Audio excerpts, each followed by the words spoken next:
Las causas de la depresión. ¿Por qué se deprime el que se deprime? La depresión es multisistémica.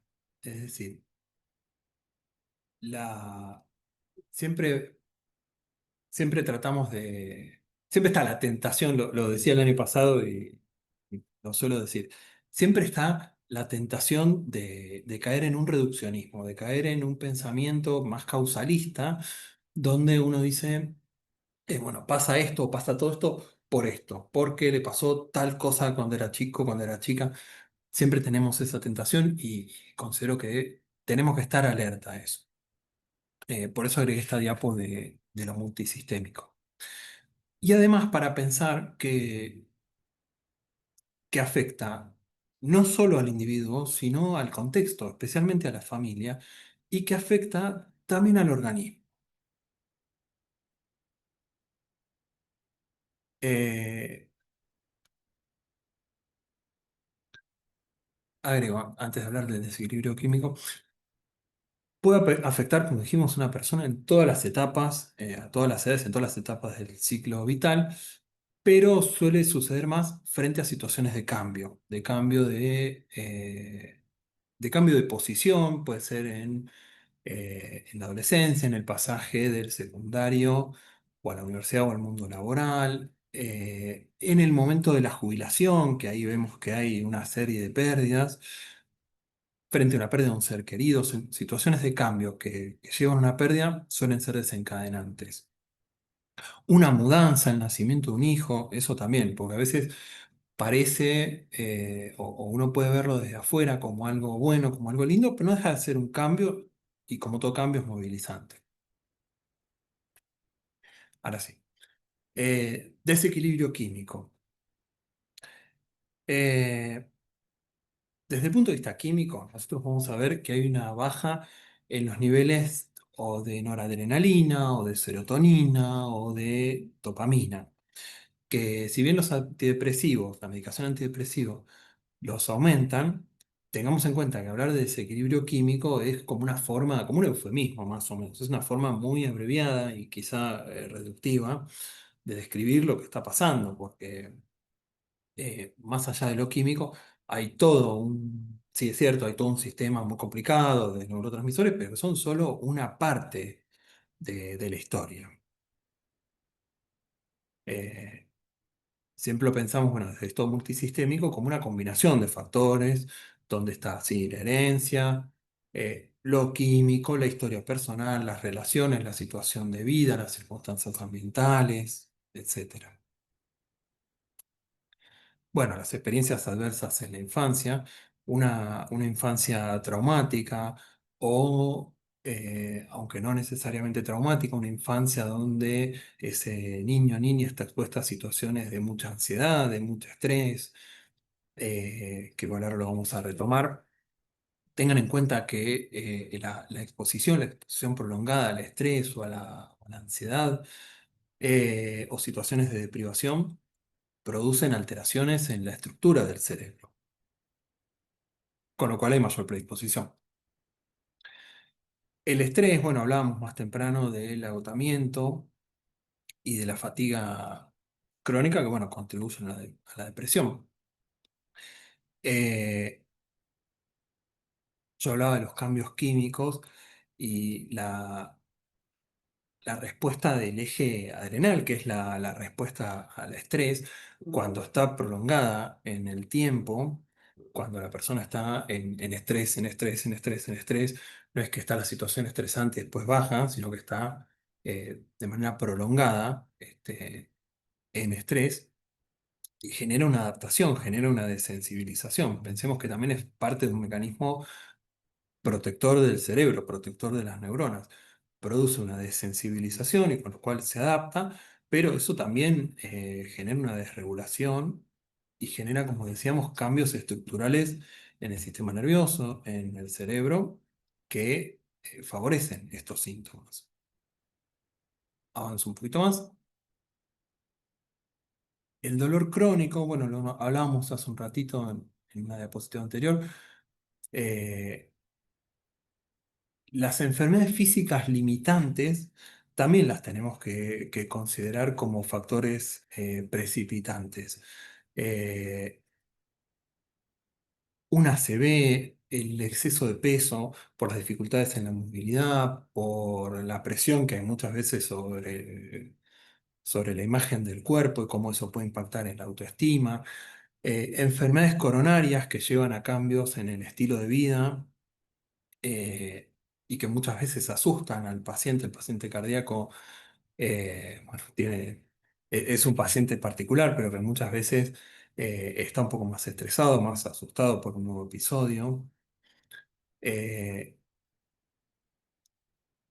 Todo esto va generando, además del, bueno, dolor crónico, como dice acá, ¿no? Que generan frustración y muchas veces desesperanza y que paradójicamente hacen que al presentarse la depresión junto con estos cuadros, terminan empeorando los tiempos de recuperación, con lo cual se complejiza mucho más el cuadro. El contexto, eh, bueno, decíamos que la familia, que, que la persona se siente presionada por la familia, se siente como endeudada, los estoy defraudando. Y vemos clínicamente que en un primer tiempo, bueno, yo hablaba, ¿no? De la diferencia entre tristeza y depresión y lo que generan, donde la tristeza produce más, una respuesta más empática. Y en la depresión al principio sí hay comprensión, pero muchas veces uno ve que la familia eh, empieza a sentirse impotente, empieza a presionar, empiezan a aparecer sentimientos de bronca. Esas frases como es un vago, una vaga, mirá, tiene todas las posibilidades, no arranca, le dimos todo, podría hacer esto y no lo hace. Nosotros esto lo vamos a tomar desde el enfoque sistémico, trabajamos también con la familia, trabajamos en terapia familiar sistémica muchas veces en depresión. Y ahí nosotros tenemos que ver qué lugar, qué función tiene el síntoma y qué lugar está ocupando en el sistema esa persona, ¿no? ¿Qué lugar tiene para los padres? ¿Qué lugar tiene en la familia?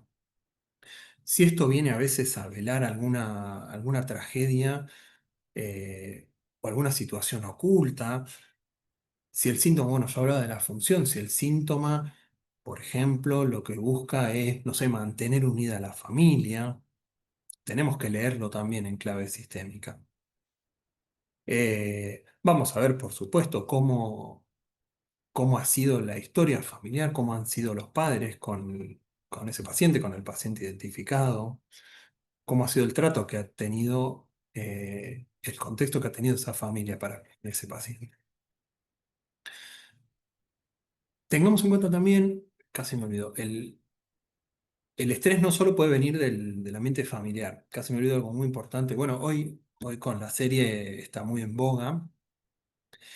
Eh, Cuando pensamos los vínculos, no solo pensamos los vínculos familiares, son centrales, pero también hay otros vínculos, como los vínculos con los pares, con los compañeros. Pensemos en situaciones como el bullying, perdón, por ejemplo, eh, o los vínculos en la pareja.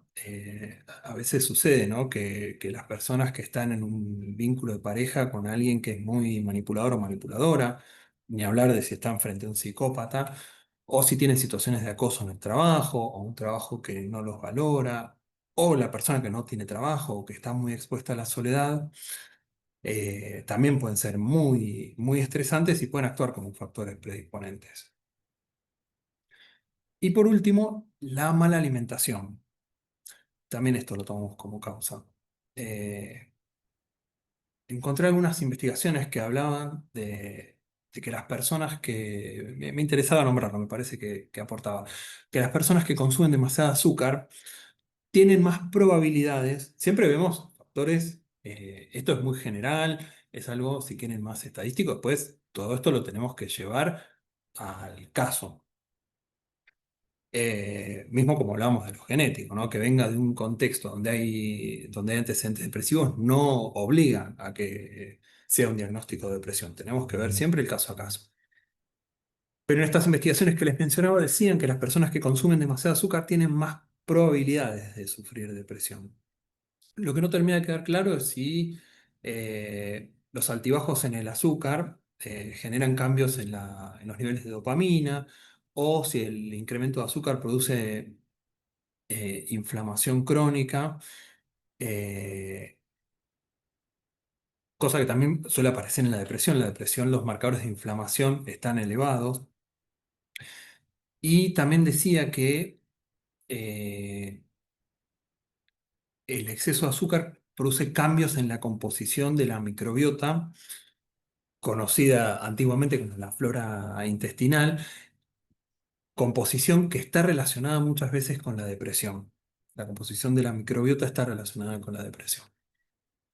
Eh, y ni hablar lo que decíamos hace un rato, ¿no? Digo, los cambios en el peso, las limitaciones el incremento de peso, ¿no? Las limitaciones, los cambios en la imagen producen un efecto muchas veces negativo.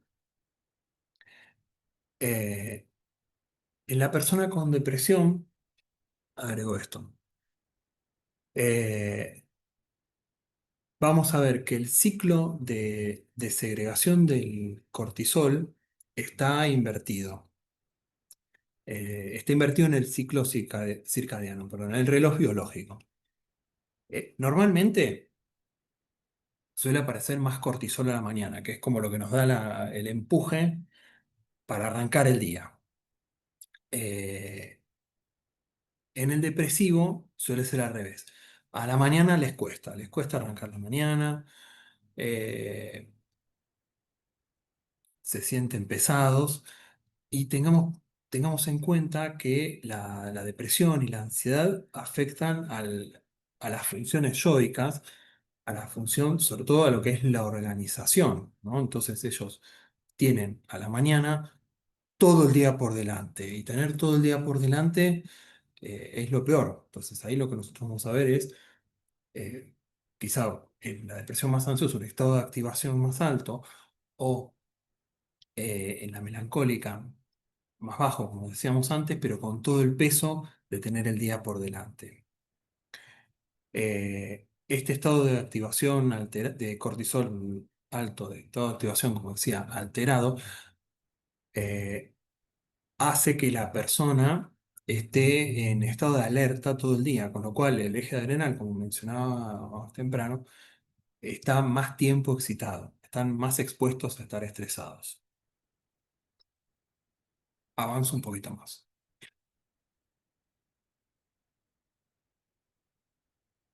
El tratamiento es interdisciplinario. Bueno, lo decía un poquito más temprano, ¿no? Cuando estamos frente a una depresión leve, solamente con psicoterapia andan bien. Cuando es moderada y cuando es grave, ya tenemos que hablar de psicoterapia y tratamiento farmacológico. Pusimos acá, indicación de interconsulta con psiquiatría. Eh, siempre, siempre que indicamos la interconsulta, eh, para mí es importante trabajarlo bien con el paciente identificado y con la familia, si corresponde el caso también.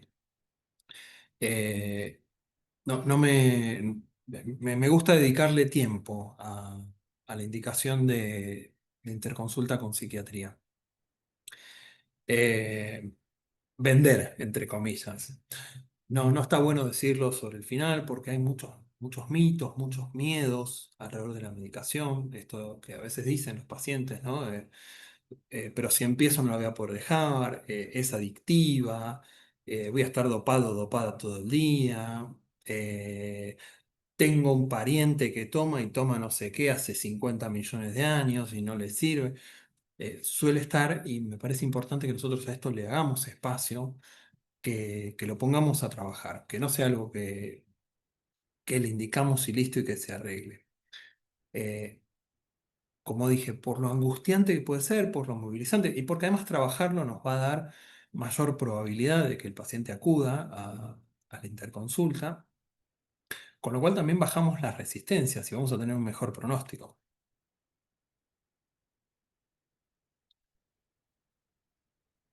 Les hablo un poquitito de, de los antidepresivos principales que se suelen usar, cosa que muchas veces si el psiquiatra o la psiquiatra con el que trabajamos no es tan didáctico y no le explica al paciente qué es lo que está tomando, para qué sirve, está bueno que nosotros podamos hacer algo de psicoeducación en esto, que muchas veces, como dije, baja las ansiedades.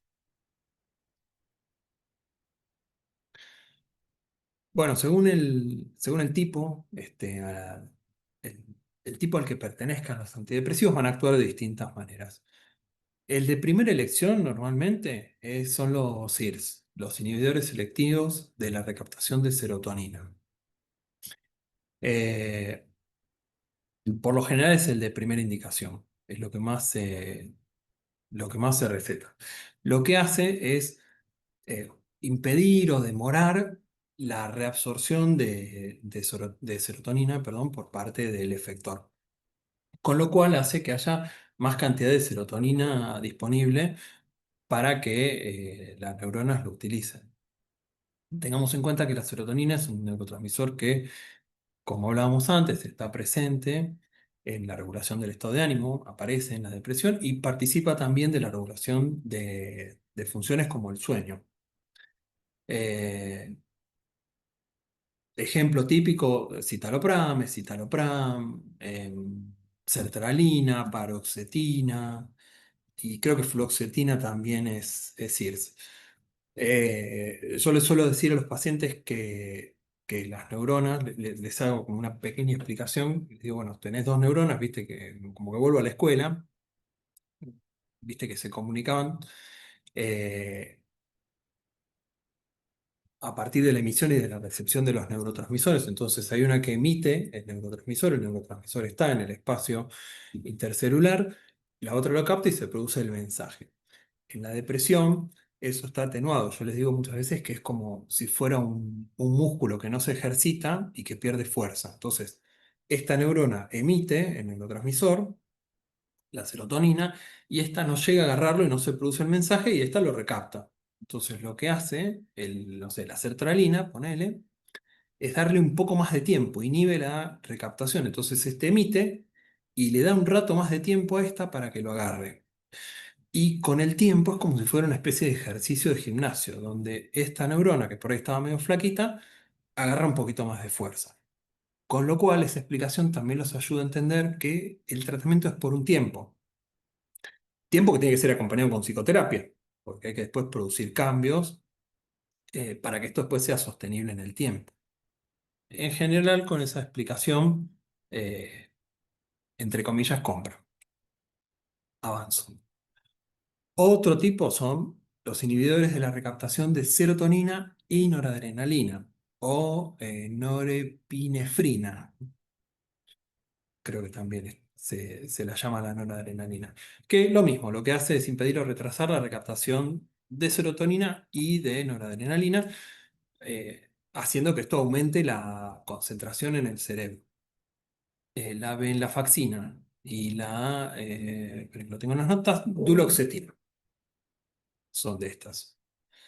Los nombres, si no me los anoto, difícil. Eh, y por último, los inhibidores de la recaptación de noradrenalina, estos son duales, estos dos últimos, y dopamina. Actúan no como los primeros, sino sobre dos neurotransmisores. En este caso, noradrenalina y dopamina. Lo mismo, aumentan los niveles de dopamina y de noradrenalina, como el bupropión. Pero estos suelen tener más efectos adversos. También hay otros como los tricíclicos, que no son de primera elección, sino que se suelen indicar cuando hay depresiones más resistentes al tratamiento, pero bueno, tienen más efectos secundarios. Y hay otros que los llaman IMAO, que son inhibidores de la monoaminoxidasa, solo los nombro, ¿no? Pero tienen más efectos secundarios, eh, tienen más interacción con algunos alimentos. Lo que sí suelo hacer es también hablarles un cachito de algunos efectos secundarios que pueden tener los antidepresivos. Si el psiquiatra o psiquiatra no se tomó el tiempo como para hablar de esto. sobre todo en las primeras semanas. Vieron eh, que no es que se indican de una, sino que ellos van titulando, es decir, dan una indicación de la mitad de la dosis, por lo general, por 1 o 2 semanas, y después dan la dosis completa. Y en esas primeras semanas de adaptación, y tengamos en cuenta que no son de acción inmediata los antidepresivos. Suelen hacer efecto entre 21 y 28 días después de la primera toma. O sea que ellos lo toman todos los días, por lo general se indica a la mañana, eh, para que después a la noche puedan descansar porque activa un poquito. Eh, pero empieza a aparecer el efecto entre 3 y 4 semanas después de tomarlo. Yo les suelo aclarar mucho a los pacientes esto, que las primeras semanas son de adaptación, que en esas primeras semanas puede aparecer alguna dificultad para dormir, un poco de cansancio, a veces náuseas o mareos, o un poco de inquietud. Eh, a veces aparecen algunos síntomas sexuales, como sobre todo dificultad para llegar al orgasmo. Eh, Sobre todo lo que es la eyaculación retardada en el hombre. A veces algunos pueden traer cambio en la sensibilidad, pero no es frecuente. Y les explico mucho esto de que no es de efecto inmediato, porque muchos ya vienen tomando clona, que es más rápido. Entonces les digo, bueno, esto no es como el clona, tarda más en hacer efecto. Les explico que también producen una modulación en el estado de ánimo, que hace que el estado de ánimo esté un poco más estable. Y es clave decirles que no lo pueden cortar, que, que tienen que tomarlo, que tienen que ser constantes y que, perdón, el día de mañana, cuando el psiquiatra o la psiquiatra indique que se tiene que dejar, también hay, yo lo digo que es como una escalerita descendente que tienen que hacer. No es que el día que se termina el tratamiento lo cortan y listo, sino que el psiquiatra o la psiquiatra les va a dar todo un protocolo para ir dejándolo con tiempo, para también darle tiempo al cerebro a que se adapte. Eh, Avanzo un poquito más. Clasificación de las depresiones. Depresión mayor, que es la que vimos hasta acá. La- También se la llama episodio depresivo mayor. Es la heredera de la melancolía. Bueno, como decíamos más temprano, son episódicas y recurrentes, o sea, son episodios depresivos que tienen que durar más de 2 semanas para que vamos a hacer ese diagnóstico y que suelen remitir. A veces remiten solos, a veces remiten con tratamiento y remiten y hay un periodo de estabilidad, de bienestar, donde la persona está normal, como estuvo siempre, a veces con algún síntoma subsindrómico, como con algún síntoma residual, eh, y esos episodios pueden volver a repetirse en el tiempo. En la depresión mayor, como hablábamos, en ocasiones hay ideación suicida. Es un cuadro que tiene conciencia de la enfermedad. La persona dice, no, te dice que no está como siempre, que se siente distinta, que cayó en un pozo, eh, donde los síntomas son intensos, son marcados, pero como dije, son limitados en el tiempo, remiten. Y que suele comenzar en la adultez y estar ligado a un evento. Por lo menos en el primer episodio hay algún factor, perdón, dentro de los que nombramos más temprano, que son factores predisponentes. Eh, la depresión tiene en todo el mundo una prevalencia del 20%. Estos son datos de la OMS, de la Organización Mundial de la Salud. Quiere decir que el 20% de la población del mundo, en algún momento de su vida, el 20%, en algún momento de su vida va a desarrollar algún tipo de depresión. Es un montón, es un número muy alto. Ya sabemos, no todos pasan por el consultorio, por el hospital, hay muchas que están subdiagnosticadas, pero es una estimación bastante alta. Y la distimia. La distimia es la heredera de la neurastenia, como la llamaba Freud, o se llamaba en su época, o depresión neurótica. La distimia es un trastorno crónico donde hay predominio de ansiedad y tristeza. Es como una depresión, pero depresión leve, crónica, donde uno ve que los síntomas están, según el DSM, por lo menos durante 2 años. La mayor dijimos 2 semanas. En la distimia, 2 años. Mínimo 2 años. Diferencia muy importante. Es como un estado de depresión permanente. Más leve que la depresión mayor, pero permanente. Eh, y uno ve que es una depresión que no se resuelve, que queda como cronificada y que muchas veces es más resistencia a los fármacos. La persona sigue con sus actividades, pero vemos que le cuesta relacionarse. Decíamos, trastorno crónico, predominio de ansiedad y tristeza, sin ideación suicida o poca, pero es raro que pasen al acto. Son pacientes más actores, pero es raro que pasen al acto en lo que es la ideación suicida. Y no está la desesperanza que aparece clásicamente en la depresión mayor. Acá, a diferencia de la depresión mayor, ¿ven? Yo les decía, hay conciencia de enfermedad. Acá no hay conciencia de enfermedad. Se lo suele confundir con un rasgo de carácter. Este pesimismo, esta baja autoestima, esta indecisión que uno ve cuando haces la entrevista con la familia, y pero siempre fue así.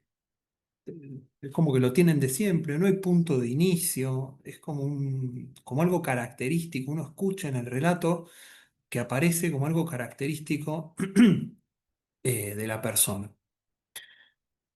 Suele comenzar en la adolescencia. Vieron que la depresión mayor les decía que suele empezar alrededor de los 30, por eso es muy importante remitirnos a los números, hacer una buena entrevista en eso, eh, porque nos va a dar datos que nos va a ir ayudando a afinar el lápiz en el diagnóstico.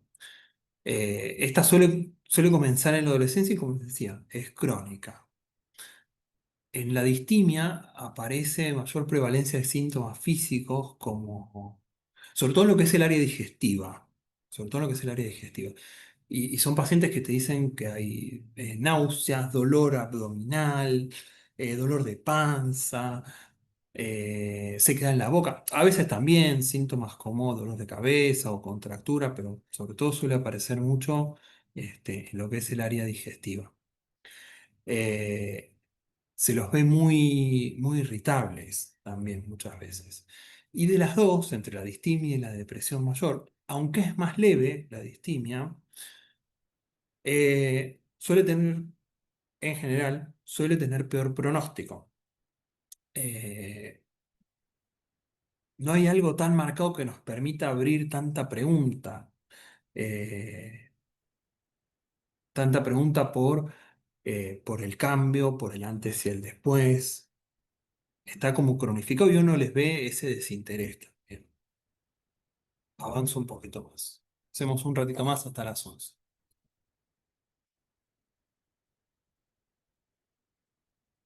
Bueno, lo que vimos hasta ahora, recién con la diferencia, pero lo que vimos hasta ahora se circunscribe más al trastorno de depresión mayor.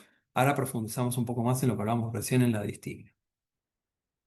Acá lo tenemos a Juan Luis Linares. En la bibliografía está el libro Tras la honorable fachada, que la verdad que lo recomiendo un montón, está buenísimo, es súper claro, eh, sirve mucho para pensar la clínica y la verdad que es de fácil lectura. Eh, lo usé bastante para armar esta parte porque me parece que nos puede aportar mucho. Eh, Linares nos dice que las personas con distimia son personas que vivieron, vamos a hablar de las características, son personas que vivieron triangulaciones manipulatorias que fueron generadoras de ansiedad. Acá puse, viven triangulaciones, perdón, manipulatorias y además agregué, debe haber pérdida a nivel relacional. decíamos, bueno, viven estas triangulaciones manipulatorias, que sería como el complejo de Edipo, digamos, desde Freud, pero leído en clave sistémica. Es decir, que, por ejemplo, un progenitor seduce o utiliza al otro, al hijo, perdón, para atacar al otro progenitor. Cuando uno de los progenitores hace uso de uno de los hijos para atacar al otro, arman bandos, ¿no? Donde son dos contra uno. Entonces esos hijos, nosotros vamos a empezar a pensar a esos hijos como el paciente identificado, terminan recibiendo mensajes superpuestos y mensajes contradictorios. Les genera mucha ansiedad estar coalicionados. Por una parte, eh, el estar siendo manipulados eh, va a aumentar la ansiedad, va a generar la sensación de pérdida, porque al aliarse con uno pierde al otro. Entonces ahí aparece también la baja en la autoestima y como decía, la pérdida de la seguridad emocional. Eh, Tengamos en cuenta, yo puse esto de la pérdida a nivel relacional, pensémoslo como una pérdida de seguridad en las figuras de apego. La figura de apego que tiene que ser la figura de protección, de contención, la persona que brinde seguridad. Tengamos en cuenta que la conducta de apego es algo que se activa en situaciones específicas de miedo, de frío, de preocupación, de enfermedad, etcétera, y remiten al sujeto a la figura de seguridad, a la figura de apego. Acá vemos una pérdida de eso. Avanzo un poquito más. Los distímicos tienden a elegir pareja en términos de igualdad. Son parejas simétricas y confrontativas. Eh, Al principio uno ve esa igualdad, esa simetría, donde están como en posiciones parecidas. No son de buscar a alguien que proteja, pero sí buscan a alguien que no los manipule. Se vinculan mucho desde un lugar de inseguridad, eh, por esto que hablábamos recién, ¿no? Por esa pauta de apego que traen de su historia. Se vinculan eh, produciendo vínculos, producen vínculos muy conflictivos, esto es central, son muy confrontativos y no les gusta aceptar, no son permeables a la influencia que puede ejercer la pareja. No aceptan eh, lo que el otro tiene para decir. Ahora lo vamos a ampliar en la otra diapo. Eh, Porque está muy marcado por las triangulaciones manipulatorias, está muy marcado, perdón, en ellos el miedo a sentirse manipulados. Linares nos dice que los distímicos buscan en la pareja reencontrar el paraíso perdido. Eh, si lo pensamos desde el apego, aparece mucha inseguridad, entonces tienen una demanda de afecto, le piden al otro constantemente que les proporcione como un reaseguro emocional, como un reaseguro afectivo. Demandan afecto de forma permanente. Piden como una suerte de relación privilegiada, como en algún punto pudieron llegar a sentir con el otro progenitor, con el que los triangulaba, o el que triangula es seductor muchas veces, ¿no? Eh, Brinda una apariencia de generar nutrición emocional, pero para utilizarlo en contra del otro. Entonces buscan encontrar algo de eso.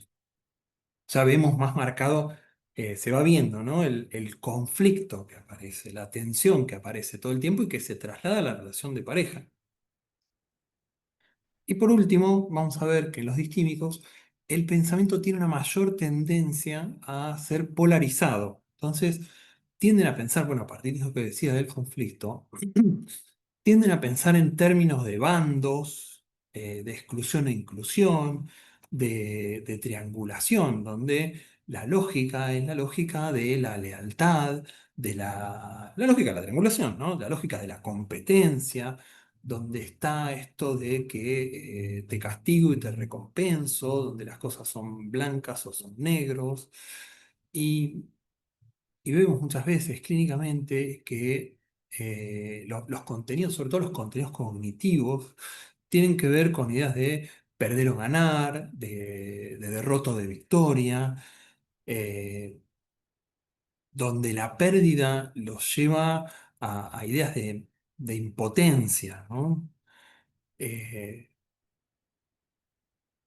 y en esto de lo blanco o lo negro también se juega, bueno, cuando aparece la vivencia y las ideas de impotencia, se resignan, se caen un poco anímicamente, y cuando ganan, entre comillas, se sienten poderosos, de alguna manera los rearman. Puede pasar muchas veces por la repetición eh, de esta pauta manipulatoria, de la pauta de las triangulaciones, que el paciente distímico busque aliarse con alguien más, triangular, como su familia de origen, por ahí para obtener apoyo, para obtener validación. Puede ser con algún pariente, puede ser con un hijo también, puede ser con una figura de autoridad, perdón, o puede ser con nosotros. Eh, Ahí, ojo, tenemos que estar alerta. Nunca falta esta cosa de, viste, porque lo dijo la psicóloga, lo dijo el psicólogo y vos no sé qué. Entonces tenemos que ser muy finos. Avanzo un poquito más. En la pareja del distímico, los distímicos, la relación de pareja, en la pareja del distímico, los distímicos se vinculan desde el conflicto. Dijimos que tienden a establecer vínculos simétricos, eh, donde hay confrontación, donde está todo el tiempo uno ve que que están esas luchas de poder, ¿no? Eh, que de alguna manera los rearma, porque sienten que si pierden, quedan muy abajo, quedan como perdidos. En eso, algo clave, de lo que habla este autor, es, shh, basta. Eh, Algo clave de lo que habla este autor es la escalada simétrica.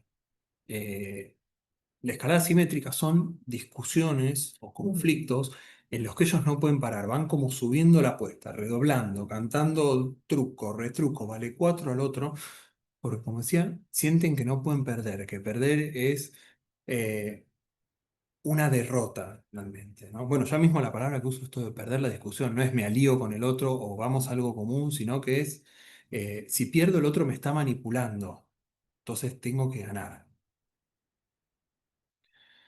Poca preservación de la intimidad. Esto los lleva a volcar muchas veces el conflicto al exterior. A veces ve uno en la clínica que son pacientes que le cuentan su padecimiento a todo el mundo, al que está en la fila del banco, a los amigos y abren cuestiones de la intimidad a terceros, exponiendo muchas veces a la pareja, exponiendo los conflictos, los estados emocionales de los otros, siempre para buscar aliados, ¿no? Que esto, como decía, es una forma de triangulación. Están muy entrenados en la triangulación estos pacientes. Linares nos habla del juego relacional distímico, que predomina sobre todo en el contexto de la pareja. Este juego relacional es como una especie de coreo, digamos, que se arma, donde el paciente está triste y está demandante de afecto, tiene necesidad eh, de ser nutrido emocionalmente, afectivamente, haciendo que la pareja se acerque. A veces tienen conductas explícitas o a veces implícitas simplemente, donde le piden al otro que se acerque y que los nutre emocionalmente. Pero esto muchas veces es insuficiente y aparecen quejas o demandas porque, como decía, necesitan constante, todo el tiempo. Parece como Un ejemplo medio pavo para mí, pero me resulta muy ilustrativo, es como la compu cuando tiene la batería vieja, que la desenchufás y se apaga, tiene que estar todo el tiempo enchufada. En estos pacientes es como si necesitaran la canilla de la confirmación afectiva todo el tiempo abierta. Y cuando el otro se aleja, aparecen las quejas.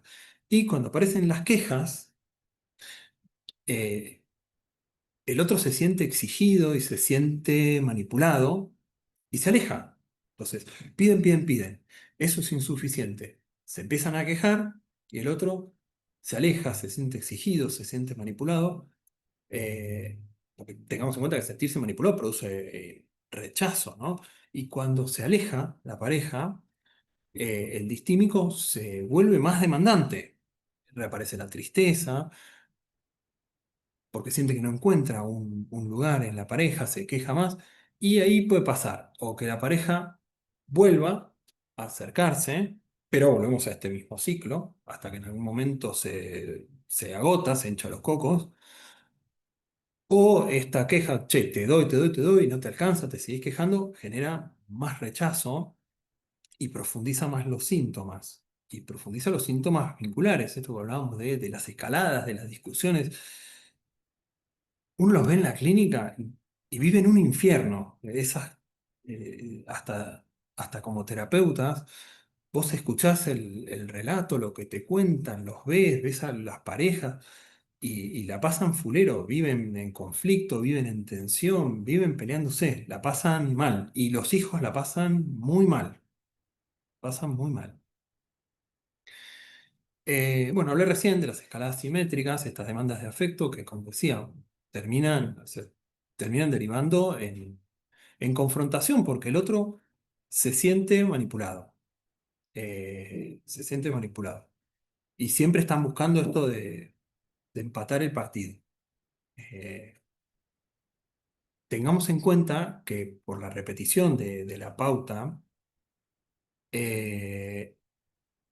vincular, pueden los pacientes distímicos también intentar utilizar a los hijos en contra del otro, en contra de la pareja, triangular a los hijos en contra de la pareja. Entonces eso, si bien por ahí nosotros trabajamos con el paciente identificado, siempre tenemos en el radar a la familia, muchas veces intervenimos con la familia, con lo cual desde el tratamiento, igual ahora nos metemos en tratamiento, desde el tratamiento genera un beneficio doble, no solo eh, en la sintomatología del paciente y en la familia, sino hasta de manera preventiva con los hijos. Muchas veces pasa en estos pacientes que escala, escala, escala, escala y puede aparecer la amenaza de ruptura. En ocasiones, por supuesto, que hay ruptura, pero uno ve en la clínica que son parejas que van y vienen, van y vienen. Es agotador realmente para ellos. A veces hasta algo de ese agotamiento se refleja como contratransferencialmente en nosotros y eso también tenemos que leerlo. Eh, Discuten, discuten, bueno, ¿qué querés? ¿Que me separe? ¿Querés que me vaya? ¿No? Llegan a veces hasta esos extremos, a veces hay separaciones transitorias, vuelven, hay algún periodo de paz, pero no tarda en volver a aparecer. Exigencia normativa no explícita, poco reconocimiento y valoración parentales. Bueno, esto que decíamos recién, ¿no? No es explícita. La exigencia muchas veces se da por sentada como algo que tiene que ser naturalmente así. Eh, y, y en la misma línea, tampoco es valorado el esfuerzo para responder esa exigencia. O sea, se espera que hagan con un estándar muy alto para supuestamente alcanzar el reconocimiento y la valoración necesaria, que se saquen siempre 10 digamos, pero es insuficiente, siempre es insuficiente. Se le exige, se le exige, se le exige y defrauda. O vive con ese sentimiento, con ese temor a defraudar a sus padres, el paciente. Eh, y a veces, perdón, agrego algo muy chiquito, a veces eso puede estar muy marcado, por lo menos en el relato del paciente, puede estar muy marcado en el trato con los hermanos o hermanas. Esa diferencia puede estar muy marcada. A veces pasa, esto, dato clínico, esto no es del libro, y de experiencia personal. Muchas veces me ha pasado con con pacientes que son hermanos mayores, que vieron que muchas veces pasa que el hermano mayor es más como el hijo del deber ser, ¿no? Que por ahí agarra a los padres más inexpertos, más rígidos, y muchas veces quedan como ubicados en ese lugar. El paciente depresivo suele presentarse emparejado, término que usa Linares, ¿eh? Son pacientes socialmente aceptables que se esfuerzan para ser queridos. Bueno, pensemos lo que decía recién, ¿no? Emparejado quiere decir que se presenta en pareja, se suele presentar en pareja, considerando que la depresión no, no se presenta hasta los 30 años aproximadamente. Hasta los 30 años no hay una crisis. Y además hay muchos periodos que son asintomáticos. Decía acá que se esfuerzan para ser queridos, se esfuerzan para ser aceptados socialmente. Piensen que vienen con eso, vienen con esa exigencia internalizada donde tienen que hacer y que ser de determinada manera para conseguir esa valoración, esa aceptación que arrastran en déficit desde la infancia. Eh, Avanzo. En la pareja muchas veces se configura un vínculo de complementariedad rígida. Donde, ¿qué sería la complementariedad rígida? Donde uno está abajo y el otro por encima, ¿no? Esto de posición up y posición down lo pueden encontrar muchas veces en la bibliografía. Pensemos que, como digo, son pacientes que padecieron desnutrición emocional, entonces se ubican muchas veces por debajo teniendo este comportamiento, como dice ahí, provocador de cuidados, donde se buscan garantizarse que el otro les brinde la nutrición emocional que les faltó de chicos, como salvando las distancias, como el bebé que depende del otro permanentemente, ellos dependen también emocionalmente del otro, perdón, de hacerse cuidar por el otro. Avanzo un cachito. En el plano familiar,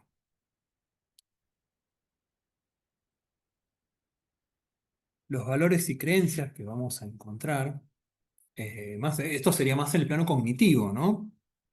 Em, los valores y creencias familiares, vamos a tener exigencia, son los valores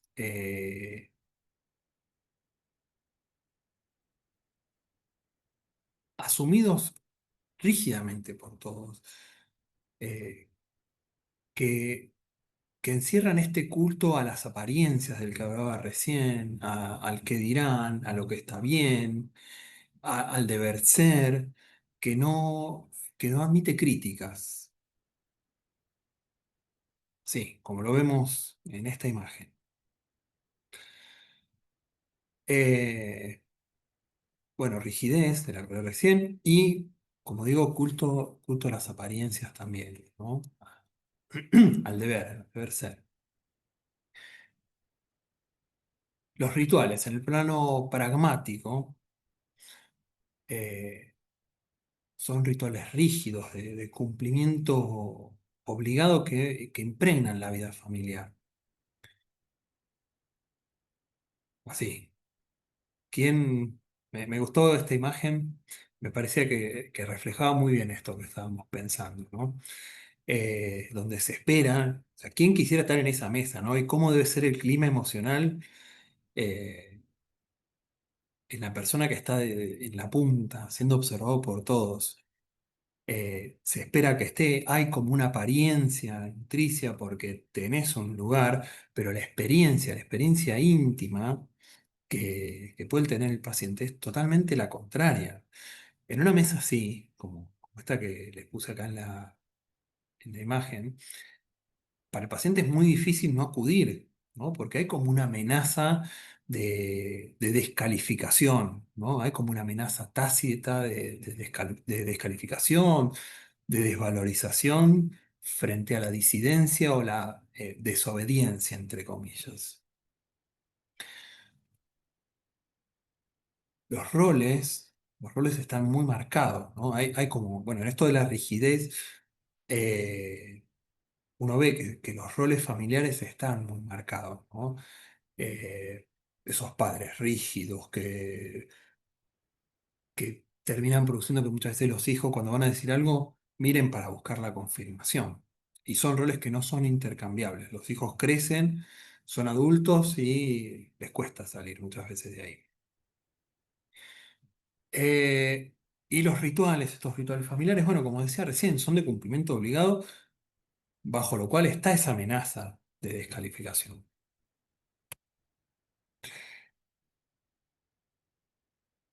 Y en el plano emocional, el clima emocional, bueno, de apariencia cordial y nutricia, como dije, pero muchas veces es frío, es un clima tenso, contenido, ¿no? Donde se controlan las emociones, e incluso hasta está mal visto hablar de las emociones.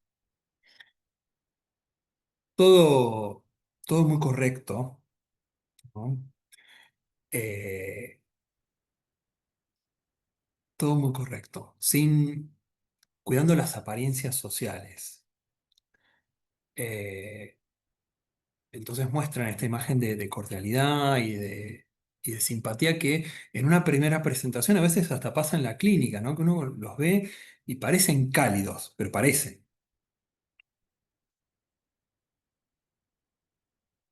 Ahí están con esa mirada que, que les pesa. Bueno, hablábamos de la frialdad que está por detrás, ¿no? La frialdad emocional. Hay como esta desconexión muchas veces. Está la crítica y la descalificación que pesan mucho sobre la vida anímica del depresivo. Eh, Ellos tienen la exigencia de preservar la apariencia honorable, ¿no? La honorable fachada, como dice el título del libro. La honorabilidad de la apariencia. Con lo cual sienten que se tienen que mostrar responsables y solventes, tienen que estar a la altura de las responsabilidades y eso es un temor muchas veces para ellos, ¿no? Les da miedo y vergüenza y a veces hasta culpa muy, muy intensas no poder cumplir, con lo cual imagínense el monto de ansiedad con el que viven. Avanzo un poquito más.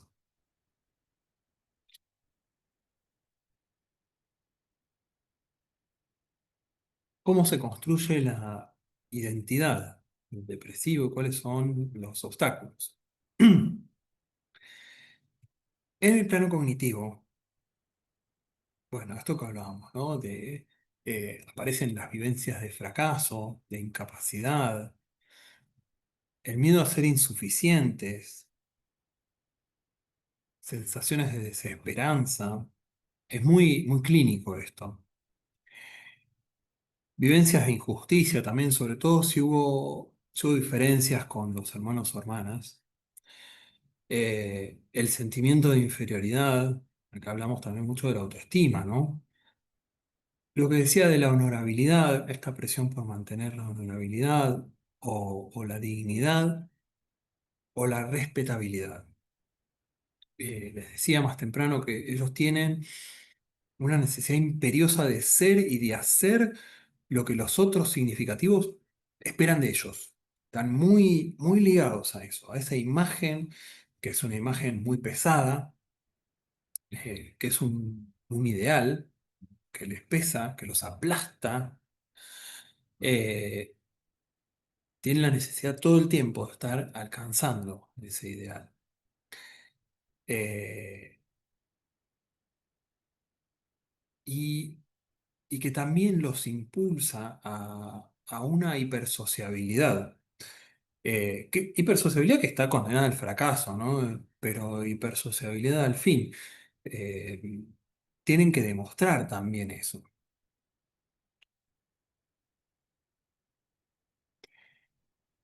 El plano traumático, bueno, la hipersociabilidad de la que les hablaba antes,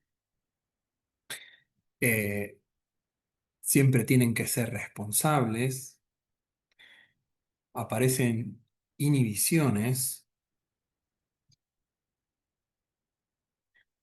desmotivación, en el plano pragmático, ¿eh? En la conducta, lo vemos que aparecen eh, inhibidos, desmotivados, pereza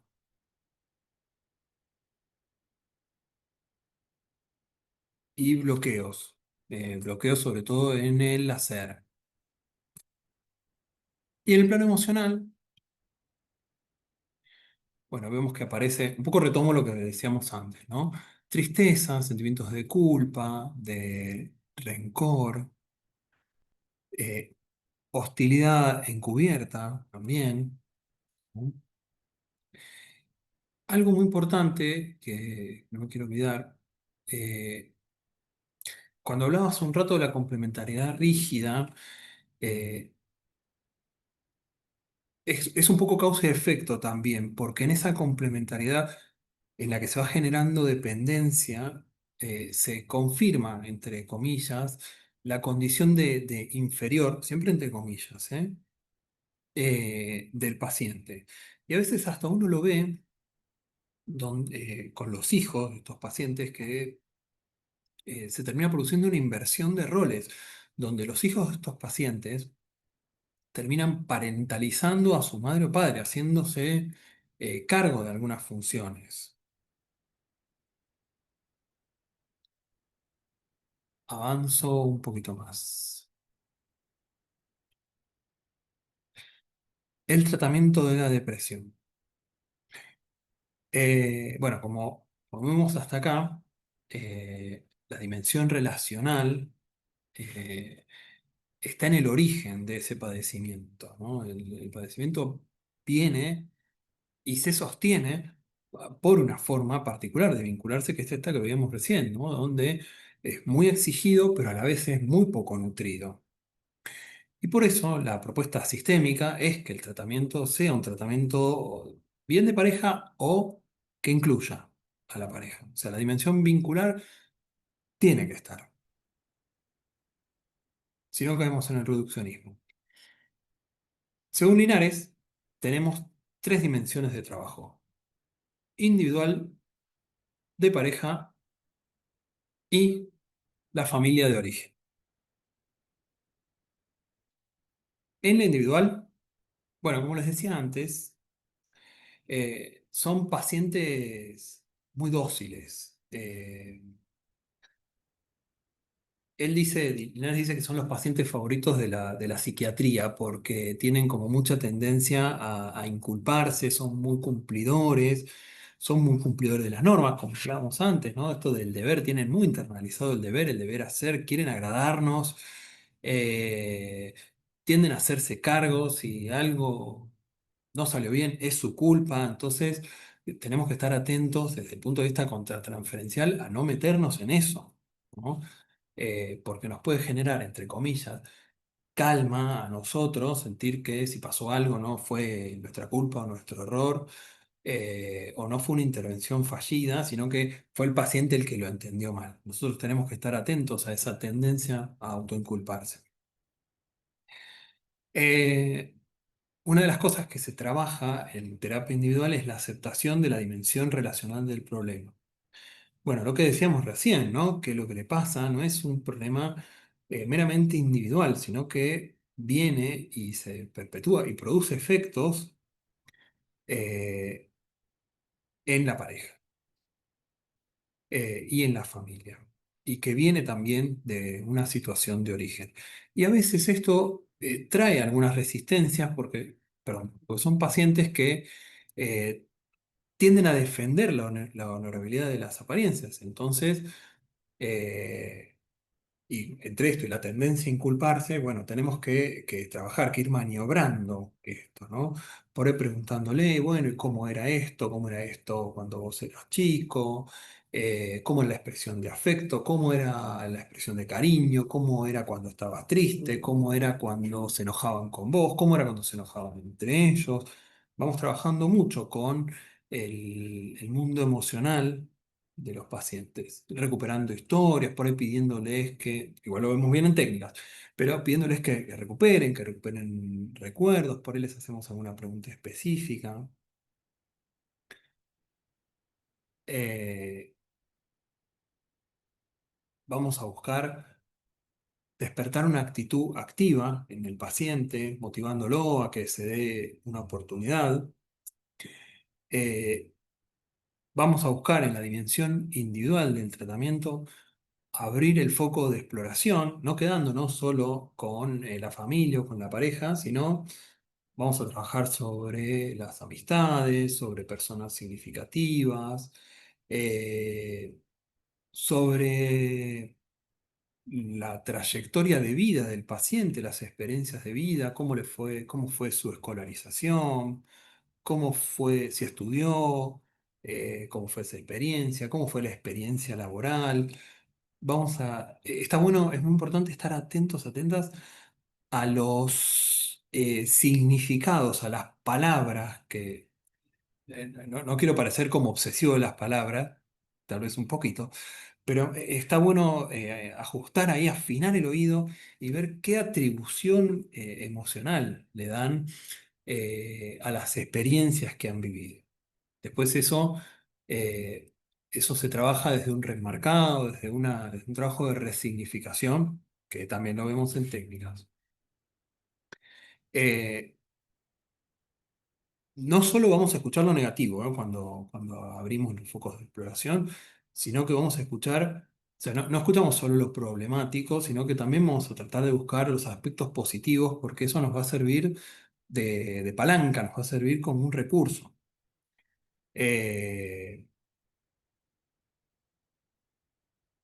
y algo importante también es cuando nosotros por ahí incorporamos a la familia o a la pareja, por esta tendencia que les compartí hace un ratito, va a haber, en función de mantener una buena imagen, va a haber cosas que el paciente va a elegir silenciar o por vergüenza.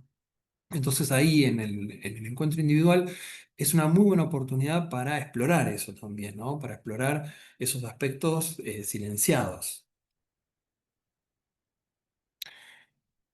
Eh,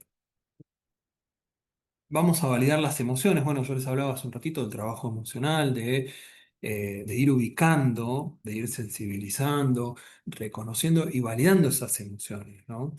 Eh, por ahí diciendo, sí, me imagino que te habrás sentido muy triste cuando te retaron de esa manera por esta situación que pasó, o cuando se enojaron con vos por tal cosa y te castigaron así. Es muy importante de brindar esa validación, sin caer en una culpabilización hacia los padres. Muchas veces también se trabaja en tal vez algo más cognitivo, ¿no? Pero que es, bueno, poder entender que los padres muchas veces son hijos de su época, e hijos de sus propios padres, y también vienen, siempre y cuando, digamos, no haya ninguna cosa aberrante, ¿no? Ahí ya es otro encuadre. Pero si no, en estos casos, es importante que no queden tampoco enemistados con la familia, pudiendo entender, como digo, que los padres son hijos de su época, hijos de sus propios padres, que en algún punto, sí, si tenemos con qué legitimar esto, han hecho lo que pudieron. eh, y hasta lo podemos linkear con lo que decía más temprano, esa sociedad del deber, ¿no? Donde vienen de una mirada muy rígida y muy exigente de lo que hay que hacer, sin las herramientas con las que podemos contar hoy nosotros para, para ubicar, para validar, para pensar las emociones. Bueno, en esto de validar las emociones, como digo, lo legitimamos, le ponemos palabras a lo que siento, a lo que sienten, perdón. Trabajamos también sobre lo que son valores y creencias que puedan resultar limitantes para el paciente, esto de no puedo, o al contrario, tengo que poder con todo, querer es poder, esa la escuchamos siempre, ¿no? Porque si el que quiere puede, pará, no siempre. Eh, y si no puedo, no sirvo. Trabajamos mucho en flexibilizar cognitivamente esos pensamientos que limitan. Porque no solo lo tenemos que pensar desde el punto de vista cognitivo, eso después tiene un correlato en lo práctico y en lo emocional, porque una creencia limitante por ahí hace que no lo intente. Si no lo intenta, bueno, como digo, ya tiene un correlato en la práctica, es algo que deja de hacer. Y no intentarlo, no lograrlo, bueno, obviamente que va a impactar en lo anímico. Sin embargo, si nosotros podemos flexibilizar y logramos que se dé una oportunidad, bajando la expectativa, diciendo, che, vamos gradual, vamos de a poco, vamos por esta meta mínima, y el paciente lo logra, o al menos lo intenta y encuentra validación, nosotros también, e incluso se encuentra validación en su medio, por ahí en algún amigo, en alguna amiga, o en la pareja, eh, cambia lo práctico porque lo intenta, meta mínima, ¿eh? Cambia en lo práctico y cambia en lo anímico.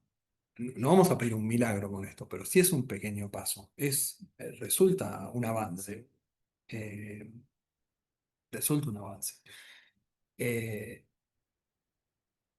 Me ha pasado, quizá les ha pasado también, de pacientes que cuentan, trabajas algo en la sesión 1, en la sesión siguiente, dice, no, lo intenté o hice tal cosa porque vos me apoyaste.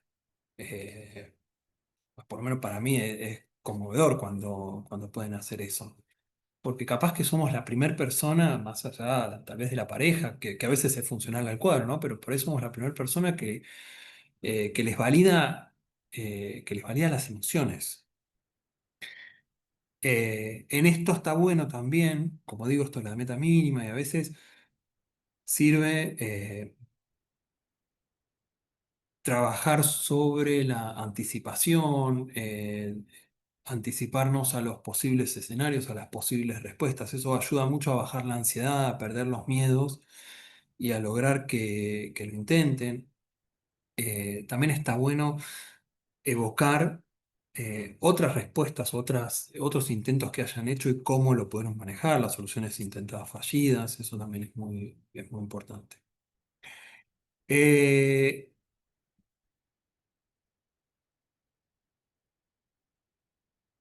Estimulamos la sociabilidad. Eh, Antes de esto, agrego que, que está bueno propiciar también que pueda hacer actividades placenteras, que muchas veces para estos pacientes está prohibido, está vedado. Hay que trabajar. Y si no estás trabajando, estás boludeando. Ese es muchas veces el discurso. Y les cuesta mucho habilitarse. Incluso me ha pasado mucho en pacientes que por ahí tienen la posibilidad de, no sé, ir a hacer algo al mediodía. Capaz que después laburan hasta las 10 de la noche. Pero ir a hacer algo al mediodía, que es horario de trabajo, irse, no sé, a jugar un partido de algo, a descansar un rato, a dormir una siesta de media hora les cuesta muchísimo habilitarse y eh, está bueno estimularlo, está bueno propiciar eso en ellos eh, y fomentar actividades deportivas, de autocuidado, validando esto también. En eso modelamos con ellos un modelo, valga la redundancia, distinto de procesamiento. Estimular la sociabilidad, puse ahí. También vamos a buscar que estimulen la sociedad, que amplíen, que diversifiquen las fuentes de interacción y de validación, de reconocimiento, de valoración personal. Eh, También para que esto no se concentre ni solo en la pareja ni en nosotros, ¿no? Digo, yo creo que nosotros ahí tenemos que ser como medio la punta de lanza, pero siempre propiciar que genere una red y que genere una red autónoma. Avanza un cachito. En la dimensión de la pareja, vamos a buscar que flexibilice la complementariedad. Muchas veces los conflictos de pareja son en el paciente adulto los núcleos de los sentimientos de desesperanza. Eh, y aparte, muchas de las cosas que afectan al paciente en su día a día, lo que le pasa con el estudio, con el trabajo, con el día a día, eh, repercute en la pareja. avanzo. Eh, Agrego una cosa más en esto de flexibilizar la complementariedad. La pareja del depresivo suele ser colaboradora a diferencia de la pareja del distímido. Suele ser más colaboradora, es más fácil que venga, engancha, encastra con esto de la fachada, con la apariencia de un funcionamiento armonioso, pero o trata de hacer una alianza con nosotros como si fuera una especie de coterapeuta, eh, y o eh, favorece la situación de dependencia. Tal vez no con mala voluntad, por ahí por un ánimo protector, pero que no ayuda. Entonces, nosotros clínicamente vemos que son personas que responden por boca del paciente identificado. eh, voy a avanzar que está justo hasta acá. Darle voz al paciente identificado. Me vino bien. Nosotros vemos que son personas que por ahí te responden por el paciente identificado. Entonces ahí está bueno sutilmente devolverle la palabra al paciente o decirle a la pareja, hacerle como algún señalamiento muy, muy suave, eh, de que, bueno, por ahí necesita un poquito más de tiempo para responder, o che, Pedrito, además de lo que dijo, ¿querés pensarlo un poco más? Contame vos qué sentís. Eh, Validándolo, porque en esto de responder por el otro, para protegerlo, porque pobre no puede y le cuesta y qué sé yo, como digo, potencia el síntoma, refuerza, ¿no? Entonces entran como una especie de rueda, de loop, como el perro cuando se persigue la cola. Eh, con esto, con estas pequeñas intervenciones, vamos empezando a flexibilizar esa complementariedad. No es que los cuestionamos, ¿eh? No, no estamos para cuestionar a la pareja. eh, pero sí como para empezar a destrabar eso, ¿no? A veces hasta sirve explicitarla, mostrar cuando ya hay un vínculo y hay algo más hay un vínculo que va a permitir que resista, que la intervención entre. Por ahí ayuda a explicitar cómo esto genera dependencia en el otro y genera cansancio también en el cónyuge, porque estar haciéndose cargo del otro eh, agota, pesa. Ahí por ahí podemos aplicar, justo me viene en la que está atrás. Puse, no descalificar al protector, ¿no? Esto que decíamos recién. No, no es que buscamos descalificarlo, pero sí romper la complementariedad, flexibilizarla.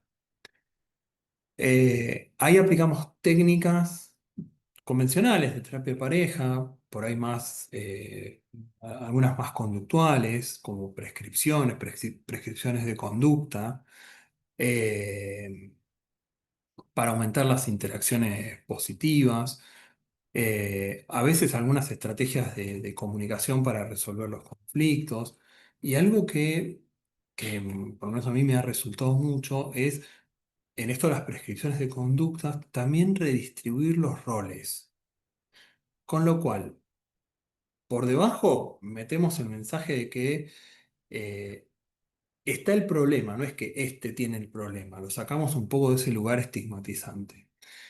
Y en la redistribución de roles, de tareas, eh, cambiamos la dinámica, cambiamos los lugares y también muchas veces modera la situación estresante. Ejemplo de manual, eh, que un poco lo mencionaba antes. Bueno, de hecho las mujeres tienen más tendencia a deprimirse, pero igual eso lo retomamos en un rato. Eh, en lo que es la redistribución de roles, muchas veces pasa, y les debe pasar también, que a la consulta acuden mujeres y cuando vos empezás a profundizar, a desmenuzar en la entrevista, vas preguntando por su situación vital, por cómo es la composición de la familia, por cómo es un día cotidiano, por los hijos y qué sé yo.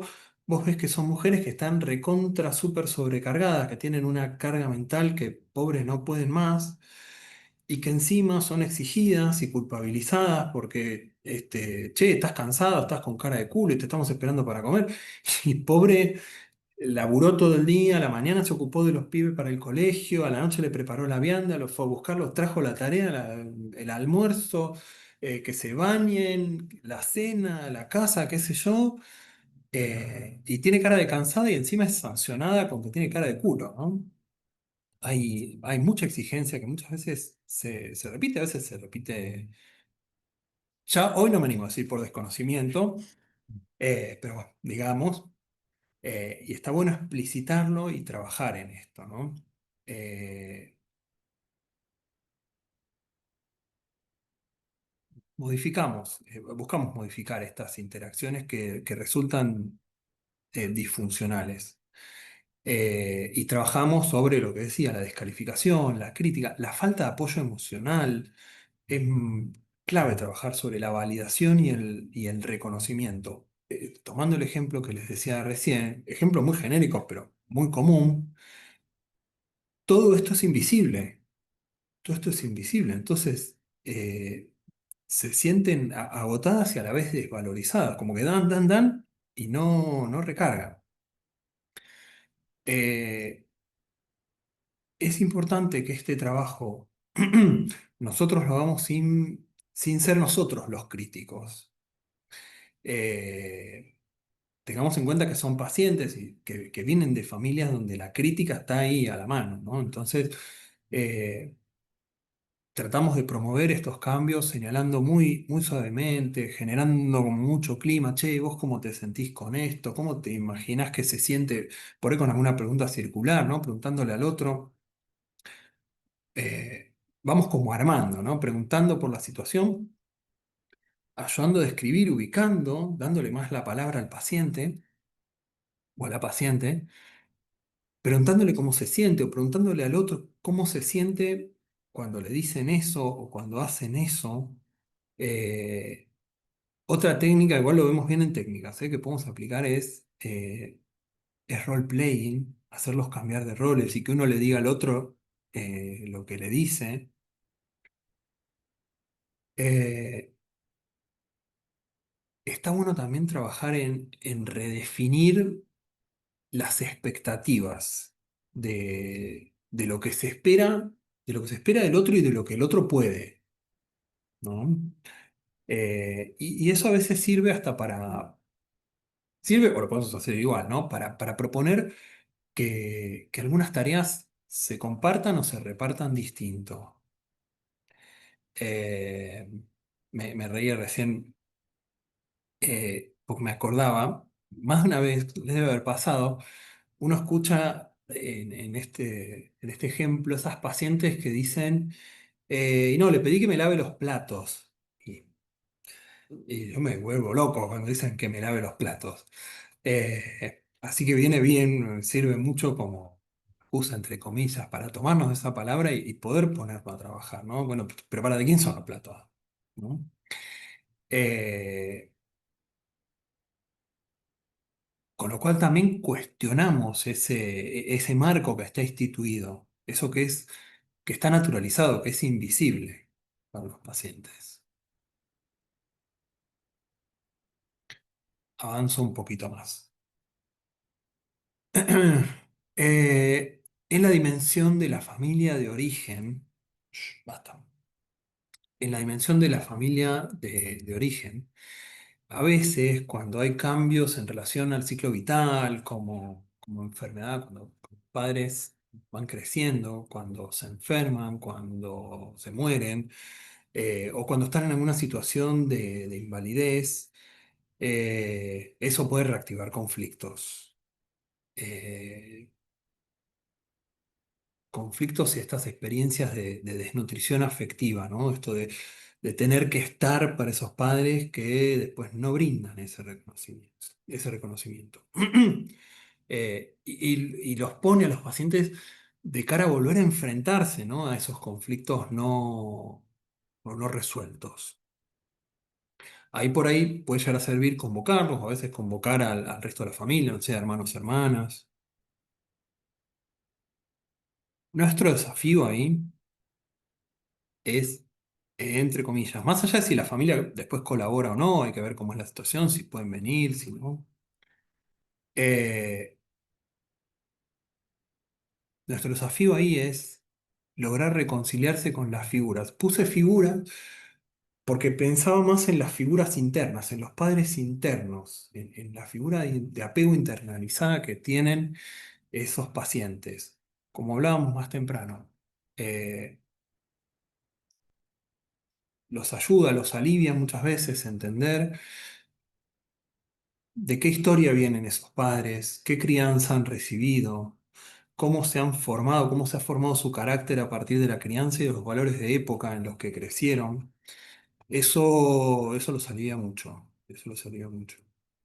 Los ayuda a elaborar los sentimientos de dolor, de injusticia por los tratos. Es una intervención de recontextualización, como un reenmarcado, ¿no? Que les permite entender esas limitaciones de los padres. Yo a veces hablo como de una cadena, eh, como una cadena de carencias afectivas, ¿no? Uno ve que es algo intergeneracional, que viene bajando. Entonces, pensar eso los ayuda a una reconciliación. Había un caso que está en el libro, que está en el libro de Linares, que él cuenta que había trabajado con unas fotos, con un paciente con unas fotos en la que se veían esas fotos que creo que era la mamá en las fotos familiares miraba al hermano, me parece que era del paciente identificado. La cosa es que el hermano del paciente identificado tenía una malformación genética. Entonces eso hacía que el paciente se sintiera en segundo plano, ¿no? Entonces Linares ahí contaba que habían trabajado en sesiones conjuntas con la madre, me parece que era, del paciente en que, me parece que era una paciente y la madre. Habían trabajado en sesiones conjuntas, eh, la comprensión mutua de las dificultades para la madre, lo que tuvo que afrontar con esa situación de malformación, y lo que vivió la hija, lo cual produjo una reconciliación entre ellas y obviamente un alivio, ¿no? Eh, Esta es la propuesta de Linares, de las tres dimensiones. Nosotros podemos jugar de alguna manera con este modelo, no es que lo tenemos que aplicar sí o sí, no es como una suerte de protocolo, pero sí yo creo que poder pensar esto nos da una mayor amplitud epistemológica, nos abre la cabeza en criollo para pensar que no siempre es una problemática individual, casi nunca, no siempre el tratamiento es un tratamiento individual, no es que terapia individual para todos. Está bueno tener opciones. En eso me interesaba lo de ampliar el horizonte epistemológico, ¿no? Poder pensar más amplio. Una más. Cuidado con las recaídas. Sí. Bueno, hablábamos, ¿no? De la depresión mayor recidivante, de los episodios, de que incluso están las definiciones del DSM, esto es por episodios. Hay algunos autores que hacen como un cuadrito que es una línea de tiempo donde están los distintos estados de ánimo. Entonces está el ánimo que ellos llaman eutímico, que es normal, eh, donde está la caída al episodio depresivo, dura un tiempo y remite. Entonces vuelven a la normalidad, hay otra caída al tiempo con los periodos que decíamos recién, ¿no? Más de 2 semanas, 2 semanas más del episodio y la remisión. Y después otro episodio en el tiempo. En el distímico no llega tan abajo, tampoco más en el medio, entre la eutimia, la normalidad y la depresión, está más en el medio, pero es más constante. Sí puede haber comorbilidad. El paciente distímico puede deprimirse también, puede tener un episodio depresivo. Verá. Eh, bueno, en relación a las recaídas, eh, tenemos que estar atentos, porque puede pasar, uno, que los avances que va teniendo el paciente no se adecúan a las expectativas que tienen, o porque a veces se puede agudizar en un conflicto no resuelto, ¿no? Digo, bien, mientras dura el tratamiento, la vida sigue, van pasando cosas. Pero sí, sí, esto es importante porque no es que el episodio se presenta porque sí. Es parte de nuestro trabajo terapéutico dotarlas de significado a las recaídas, explicarle al paciente que, bueno, que la recaída está por algo y está para algo, que es esperable que pase, y está bueno prevenir esto porque ayuda a que no entren en el ciclo, ¿no? De, otra vez, yo siempre el mismo, no salgo más, ya hice terapia y no se resuelve. No, esto puede pasar. Esto puede pasar, incluso es esperable que pase, y así como saliste otra vez, se trabaja para que salgas de esto. Eh, y desde nuestro lado, en esas recaídas, también es clave valorar qué tan profunda es la recaída por si tenemos que pegarle un llamadito o mandar un mensaje al psiquiatra o la psiquiatra para que haga un reajuste de medicación y ni que hablar del riesgo suicida. Eh, una cosa más con esta diapo. eh, Está el riesgo contratransferencialmente de intentar nosotros ocupar como un lugar de salvadores, de quedar ubicados en esta complementariedad rígida que arma, que se corre la pareja y quedar nosotros como salvadores por esta conducta de hacerse cuidar por el otro, ¿no? Y terminar sobreinvolucrándonos más. En eso a veces cuesta mucho hacer ese doble laburo de estar en la situación terapéutica, estar atentos, atentas a lo que está pasando con ese paciente, pensar las intervenciones, pensar la teoría, pensar un montón de cosas y también escucharnos a nosotros mismos y ver qué me está pasando con este paciente, qué siento. Eh, Acá entre nosotros, que creo que lo dije también el año pasado, yo lo anoto al costado, porque me sirve después para pensar y lo suelo recomendar. Si siento que estoy sobreempatizando, si me moviliza mucho, eh, si me aburre, si siento que estoy hablando demasiado, le estoy diciendo demasiado. Bueno, todo eso está bueno ubicarlo, nos da datos también. Avanzo un cachito más. Algo de técnica, muy chiquito porque lo vemos en el seminario de técnica, pero quería agregar alguna cosa.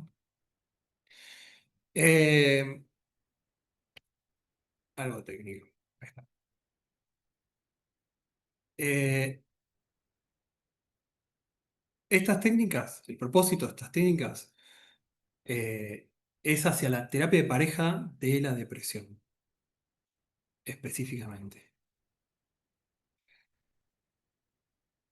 Puse propósito, elaborar y contextualizar los síntomas depresivos. Bueno, como vimos, eh, un poco partimos de la idea de que si cambian los patrones de interacción, pueden cambiar los síntomas. Entonces, la idea es explorar cómo llegaron hasta ahí, ¿no? Ahí contextualizar esos síntomas, elaborarlos, ver, bueno, de dónde vienen, cómo llegan, qué intentaron y dónde se atascaron. En las primeras sesiones vamos a buscar generar el vínculo, obviamente, ¿no? Generar, bueno, sensaciones de confianza, de claridad y brindar límites, poner límites que generen seguridad y que también propicien la colaboración, ¿no? Yo les hablo de que es un trabajo, de que es un trabajo en equipo. Acá lo puse colaboración, lo agregué. De que es un trabajo en equipo, ¿no? Que no es que voy a terapia y listo, o el psicólogo o la psicóloga se ocupa y listo, ¿no? Esto es algo que tenemos que hacer entre todos. El paciente, nosotros, si hay psiquiatra, el psiquiatra, la familia, todos tenemos que comprometernos en el tratamiento. Eh, Importante indagar en la secuencia de los comportamientos, ¿no? No solo en las interacciones, o sea, sí, en las interacciones, pero en las secuencias, en, bueno, cómo es, qué pasa, y después de eso qué pasa, y después de eso qué pasa, etcétera. Buscamos ver cuáles fueron los intentos fallidos de resolución y si hay excepciones. Las excepciones nos sirven mucho, mucho, mucho. Eh, Cualquier excepción exitosa o semi exitosa del pasado nos viene muy bien. Bueno, ¿qué pasó esa vez que ahí sí pudiste? ¿Cómo lo lograste? ¿Cómo lo lograron? ¿Qué hubo de distinto? ¿Qué te ayudó? Eso lo suelo preguntar. En las siguientes sesiones, las sesiones intermedias, nos vamos a centrar en qué es lo que mantiene el problema, en, en cuáles son los patrones de comportamiento y las creencias que son funcionales, que operan como mantenedores del problema para tratar de modificarlo, ¿no?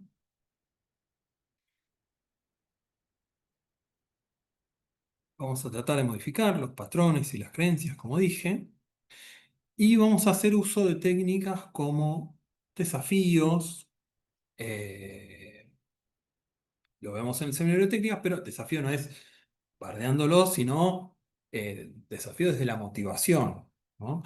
A veces también el desafío puede ser al revés, eh, sutilmente provocadores, ¿no? Mirá, hay un ejercicio, pero no sé si estarán las condiciones dadas, porque muchas veces él, che, no sé si vas a poder hacer esto, provoca él, no, pará, sí, quiero. Eh, Desafíos, uso de historias, algo más, digamos, un recurso más desde la terapia narrativa, ¿no? Contar historias con metáforas que ayuda a visibilizar la situación o ponerlo en una tercera persona o en un tercer plano, que lo hace más visible y menos culpabilizante. Bueno, representaciones, redefiniciones o remarcado, como dije antes, que es ver las cosas desde otro ángulo, desde otro marco, en otro contexto. Y tareas. Prescribir tareas. Pasa muchas veces en las parejas que, y a veces es un poco lo que nos trae la clínica, aparece el agotamiento. Al mismo tiempo, el agotamiento en el cónyuge, y al mismo tiempo el paciente identificado empieza a sentir culpa porque no tiene ganas de compartir o tener intimidad sexual con la pareja. Y eso puede propiciar reproches del otro lado. Entonces, ahí la comunicación no va a estar de lo mejor. Culpas, reproches, tensiones, agotamiento. Esto refuerza mucho el circuito de la depresión. Y a veces también sucede que hay parejas que con esta tendencia a la sobreprotección, perdón, se vuelven muy controladoras, cosa que, bueno, insisto, refuerza más todavía el síntoma, porque la sobreprotección y el control genera la idea de que, de que si me tienen que estar atrás soy incapaz de hacerlo.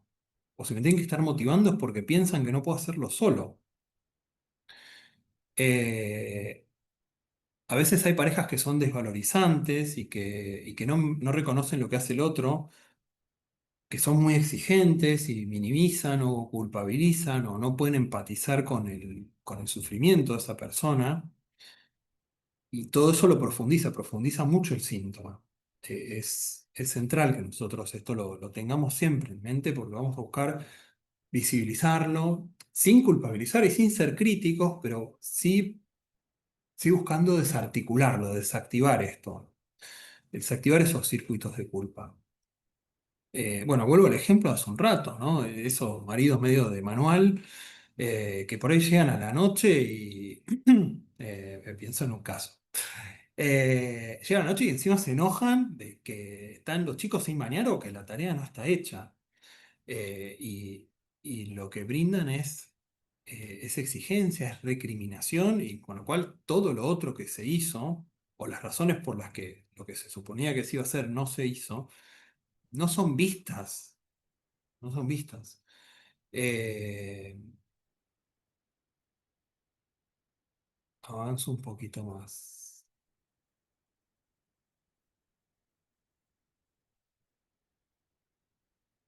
bien de tiempo.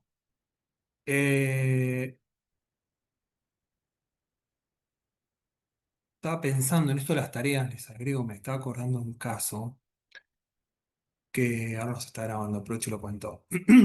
Eh, de una paciente que, docente, se jubiló, vieron que se jubilan un poco más jóvenes, se jubiló y cumplió un sueño que tenía, que era de irse a vivir al campo. Entonces, bueno, hizo toda una movida, pudo comprar, vender, comprar, y se compró una casa de campo. Pero una cosa es vivir en la ciudad y otra cosa es vivir en el campo, donde la posibilidad de interacciones es otra, donde el trabajo que requiere la casa es otro. Eh, entonces empezó a aparecer aislamiento. O sea, la casa le requería mucho, no estaba en su medio, para salir ya tenía que agarrar el auto porque estaba en el campo, entonces se empezó a empobrecer livinalmente, estaba lejos de la familia. Entonces ahí desde contextualizar, poder historizar esto, ubicar. Acá nos corremos por ahí un poco la familia, porque esto lo trabajé más en individual, después trabajé algunas cosas con la familia, pero hago este pequeño recorte. Ahí por ahí desde las tareas y desde lo que decíamos de ir estimulando y hasta incluso un poco por ahí desafiando por el perfil de esta paciente, eh, le había propuesto algunas actividades de interacción moderada, tranqui, donde ella le producía mucha ansiedad revincularse, pero bueno, en situaciones moderadas, donde había poca gente, por ahí eso, había algo de ansiedad, pero era controlable. Trabajamos con imágenes anticipatorias, bueno, ¿qué te imaginas que va a pasar? ¿Cómo te imaginas que va a ser? ¿Por qué no pasás por el lugar y ves cómo es antes de empezar la actividad? Eh, eso como intervención, por ahí intervenciones más conductuales, pero que permitieron modificación de patrones. Y ahora sí, entrevista circular. Eh, ahí, nada, como detalle, ya me gustó ese que le puse el dibujo mirando para el otro lado. Ya para cuando llega ahí ya está mirando para otro lado. No importa quién se deprimió o quién fue el primero, o en una pareja quién fue el primero que perdió interés, porque no tenemos que quedarnos en la dimensión del reproche, ¿no? De quién fue el que empezó, o de cómo la depresión de él generó desinterés mío, o el desinterés mío lo deprimió. No, no nos vamos a centrar tanto en eso. Nuestra tarea es más cuestionar, como puse ahí, la forma habitual que puede tener esa pareja o ese paciente de ver las cosas, eh, las consecuencias de los comportamientos.